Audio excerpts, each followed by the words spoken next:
ZPTC ఎన్నికలు రాబోతున్నాయి. త్వరలో నోటిఫికేషన్ వస్తదంటారు. మరి ఎట్లున్నది పరిస్థితి? ఈ గవర్నమెంట్ పరిపాలన మీద సాటిస్ఫాక్షన్ ఉన్నదా? లేదంటే వేరే గవర్నమెంట్ వైపు ఆలోచన అంటే వేరే పార్టీ వైపు ఆలోచన చేస్తున్నారా? అటు బీజేపీ కావచ్చు, బీఆర్ఎస్ కావచ్చు, కాంగ్రెస్ కావచ్చు. ఏం నడుస్తుంది మీ ఊళ్ళో? మా ఊళ్ళో అయితే తెలంగాణ ఉండే మంచిగా ఉండే. ఇప్పుడు వచ్చిండు చూడు ఎవరిలోనా రేవంత్ రెడ్డి వచ్చిండు. రేవంత్ మొత్తం సంకనాకి లేకపోతున్నది. మొత్తం ఊరు మొత్తం గబ్బు లేపింది అంతేనా? అంతే. అంతకు మించి ఏం లేదు. అది తెలంగాణ మంచిగా నడిచింది. ఎందుకే బాగానే చేస్తాడుగా. ఇప్పుడు మనకు సన్న బియ్యం ఇస్తున్నాడు, ఇందిరమ్మ ఇండ్లు ఇస్తాడు, ఆ?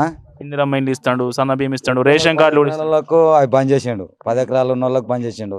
గుంటలలోకి వేస్తుండు పైసలు అన్నీ వేస్తుండు. ఏంది బస్సులు వేసిండు పిరి లేడీస్కు. జెంట్స్కి ఏమో ఇప్పుడు అడవిలో ఉచితంగా ఉన్న అడవిలకు ఏమింది మహిళలకు 2500 అని ఉచితం వేస్తా అన్నాడు కదా. అవి లేదు, గ్యాస్ లేదు. గ్యాస్ 500కి గ్యాస్ ఇస్తున్నాడు కదా, మీకు వస్తలేదా? వస్తలే, మాకు గ్యాస్ లేదు, ఏం లేదు. ఇంకా 50 రూపాయలు పెంచండి ఇవే.